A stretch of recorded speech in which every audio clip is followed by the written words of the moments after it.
Welcome back. और बड़ी interesting documentary film के हवाले से इस वक्त हम बात करेंगे। इसका नाम है, मतलब इसका जो टाइटल है, समटाइम्स इवन द शोर ड्राउन्स। इसका तर्जुमा जो है वो फिल्म मेकर और डायरेक्टर जो इस फिल्म की हैं वो खुद ही करेंगी और वो आपको बताएंगी कि इसके पीछे उनकी सोच क्या थी। माहिरा उमर से हम बात करेंगे इस वक्त, जो कि डायरेक्टर हैं इस फिल्म की। और इस फिल्म को हम, या डॉक्यूमेंट्री फिल्म को हम इस वक्त क्यों इस पर बात कर रहे हैं, क्योंकि इसने एक इंटरनेशनल स्पेशल मेंशन अवार्ड जीता है 5th Nepal cultural international film festival में। सो हम वेलकम करते हैं माहिरा को और मुबारकबाद पेश करते हैं उनके इस अवार्ड पे। अस्सलाम वालेकुम। अस्सलाम वालेकुम। जी कैसी हैं आप? ठीक ठाक हैं? जी मैं बिल्कुल ठीक हूँ। बहुत शुक्रिया for having me on the show.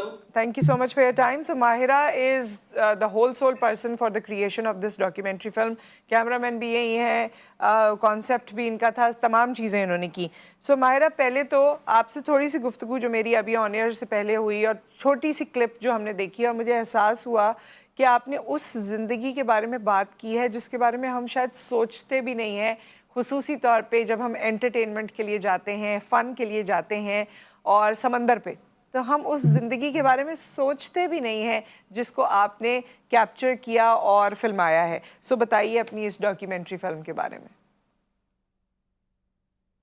जी बिल्कुल, मैंने एक छोटी सी नेचर डॉक्यूमेंट्री फिल्म बनाई है जिसका उर्दू में नाम है कभी ऐसा भी होता है कि किनारे डूब जाते हैं। किनारे डूब तो जाते हैं। हम एक ऐसे शहर में रहते हैं जो कि बहुत बड़ा है, but we are blessed with a wonderful coast line.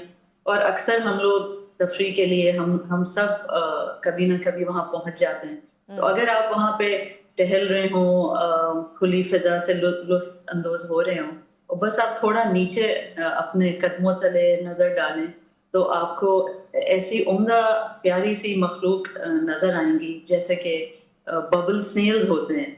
वो एक ऐसा स्नेल होता है जो शेल के बगैर होता है। ये इस और वक्त जो दिखा भी रहे हैं हम, जो इस जी वक्त हम बिल्कुल। दिखा और रहे हैं। ये हाँ जी, मेरे ख्याल से ये लॉकडाउन के दिनों में था जब सीव्यू बीच पे इतना फुटफॉल नहीं था। तो यहाँ पे इस किस्म के आप देख सकते हैं वो रेंगते हुए कैसे चल रहा है। और वहाँ पे बबलर क्रैब्स भी होते हैं और पेरीविंकल्स, तो बेसिकली मरीन स्नेल्स, स्लग्स। तो ये इनका घर है, ये इनकी जगह है। अच्छा, और हमारे साहिल पे सिर्फ ये आपने एक्चुअली कैप्चर किया है, इसको इस तरह चलते हुए देखा है और उसको आपने जी। और जी, ये मैंने 2020। अपने फ़ोन से फ़िल्म किया था। हाँ हम वहाँ पे टहल रहे थे और बस ये नज़र आई।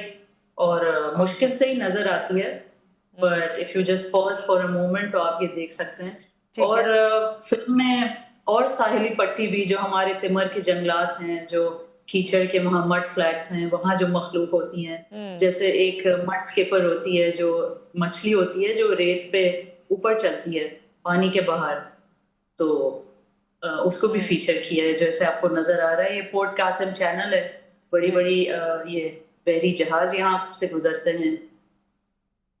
अच्छा, तो आपकी डॉक्यूमेंट्री फिल्म में आप कहना क्या चाहती हैं? लोगों को आपने दिखाया क्या? ज़ाहिर है हमने वो नहीं देखी है, दुनिया ने देखी है। तो आपने उसमें ये जो किनारे डूब जाते हैं, इसमें आपका मकसद क्या है? क्या दिखाना चाहती हैं आप?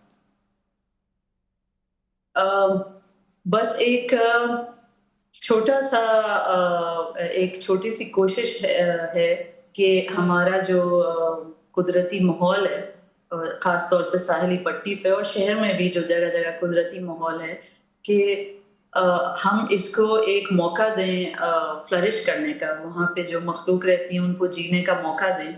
और ये जो एक आइडिया है कि इस कंक्रीट शहर में try to leave something wild. तो और पब्लिक एक्सेस बहुत ज़रूरी है इन जगहों पे। एक चीज़ होती है, जैसे अंग्रेजी में कहते हैं शेयर्ड कॉमन्स, यानी कि जो दरिया होते हैं या जंगलात होते हैं या राइट। समुद्री साहिल, तो वहाँ सबका हक बिल्कुल। बनता है वहाँ जाने का, तो उनको रोका ना जाए। और जो इतनी प्राइवेटाइजेशन हो रही है और हम जो डेवलपमेंट कर रहे हैं, हर जगह कंक्रीट और ये बाग लगा रहे हैं, तो फिर ये वाले जो क्रैब्स हैं और ये मखलूक हैं, ये फिर कहाँ पे जिएंगे। और आपने ये भी बताया कि अब तो साहिल समंदर पे क्योंकि बहुत सी एक्टिविटीज़ भी होती हैं लोगों को अट्रैक्ट करने के लिए, तो उन एक्टिविटीज़ में भी कभी कभी ये जो हैं, ये वाली क्रिएचर्स, ये बहुत हर्ट होती हैं। जी बिल्कुल, अब आप सोचें इस पे आप ड्यून बगी चलाएँगे तो ये तो क्रश हो जाएँगे।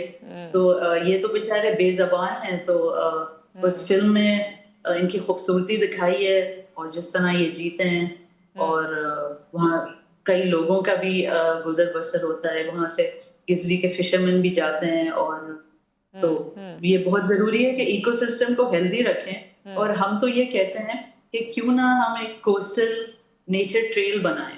अच्छा, सिर्फ हुँ, इस्लामाबाद में मरगिरा हिल्स पे वो लोग जाते हैं कि जी एक ट्रेल नाम की एक चीज़ होती है, तो हम अपनी सारी साहिली पट्टी पे गिज़ली क्रीक से लेके शीरीन जिन्ना तक एक कोस्टल नेचर ट्रेल बना सकते हैं और वहाँ पे कुछ सैंड ड्यून्स भी हैं। हुँ, सी व्यू से अगर आप थोड़ा आगे जाएँ और उन पे फिर बहुत ही खूबसूरत पौधे और बीच ग्रासेस और बेलें चल रही होती हैं। तो हम एक प्रोजेक्ट इंट्रोड्यूस कर सकते हैं, जिसमें हम इन सैंड ड्यून्स को रिस्टोर करें हुँ। और फिर लोग जाके उन्हें देखें और वहाँ पे गोस्ट क्रैब्स भी होते हैं, छोटे-छोटे टीले आपने देखे होंगे। तो बहुत कुछ है but we have to learn to appreciate the wild. बिल्कुल सही। तो आपका ओवरऑल एक्सपीरियंस नेपाल में कैसा रहा काठमांडू में? अ, काठमांडू में बहुत अच्छा लगा वहाँ पे और बहुत सारे इंटरनेशनल फ़िल्म मेकर्स आए हुए थे, तो हुँ, सबसे मुलाकात हुई और सबको मौका मिला मेरी फ़िल्म के ज़रिए थोड़े-से कराची की हुँ, एक खूबसूरत झलक देखने की। तो हुँ, हमने उनको भी दावत दी कि आप आएँ पाकिस्तान विज़िट करें, हम आपको होस्ट करेंगे और यहाँ भी सही। फ़िल्म फेस्टिवल्स होने चाहिए और ताकि हम अपनी कहानियाँ खुद बताएँ और लोग आके देख सकें और उन्हें मालूम हो कि पाकिस्तान कितना खूबसूरत ठीक है। मुल्क है। अच्छा ये जो आपने सब्जेक्ट चूज़ किया, ये क्यों चूज़ किया? आपको पसंद है, आप सी लाइफ़ पसंद है या आप इन चीज़ों को ऑब्ज़र्व करती हैं? क्योंकि ये बड़ा ही डिस्टिंक्ट एक टॉपिक मुझे लगा और इसके लिए जो आपने पिक्चराइज़ेशन की होगी, उसमें भी आपको काफ़ी टाइम लगा होगा क्योंकि एक-एक चीज़ को देखना अभी मैंने ज़ाहिर है फ़िल्म तो आपकी नहीं देखी है, लेकिन जैसे डिटेलिंग आपने की है जो आपके एक शॉट में मैंने देखी, तो उसमें काफ़ी टाइम लगा होगा। तो मकसद क्या था और टाइम कितना लगा?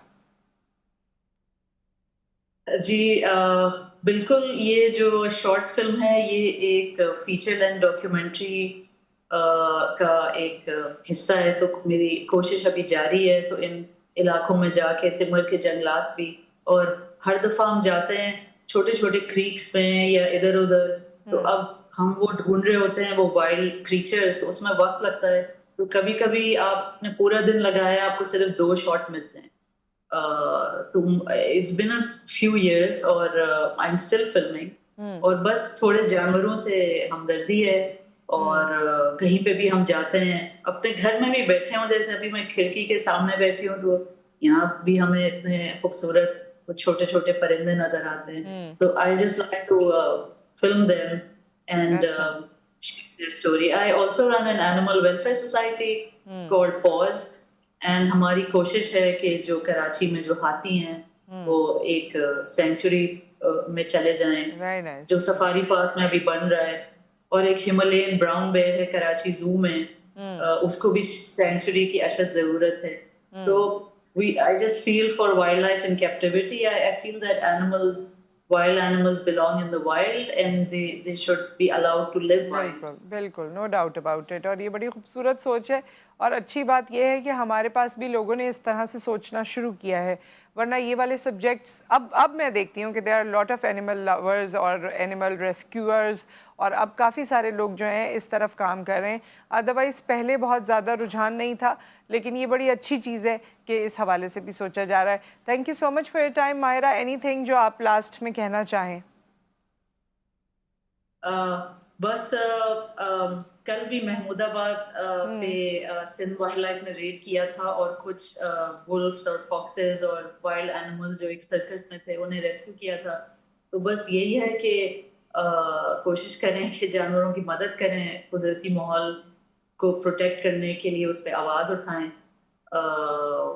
और yeah we just all want to see Karachi a more livable city both for right. its human and non-human inhabitants. सही, बहुत बहुत शुक्रिया माहिरा उमर, आप हमारे साथ मौजूद रहीं और बहुत डिफरेंट किस्म की आपने डॉक्यूमेंट्री फिल्म बनाई एंड ज़ाहिर है उसमें अवार्ड भी जीता और पाकिस्तान का एक और जगह पर नाम नुमाया हुआ, ना सिर्फ नाम नुमाया हुआ बल्कि पाकिस्तान की एक जगह कराची भी, जिसके बारे में लोग बड़ा जानना भी चाहते हैं, वो भी उसकी भी झलकियाँ कुछ दुनिया ने देखी। सो विद दैट एक ब्रेक आ गया, ब्रेक के बाद वापस आते हैं तो फिटनेस होगा हमारा गोल और सेल्फ डिफेंस भी हम सीखेंगे राइट आफ्टर दिस ब्रेक।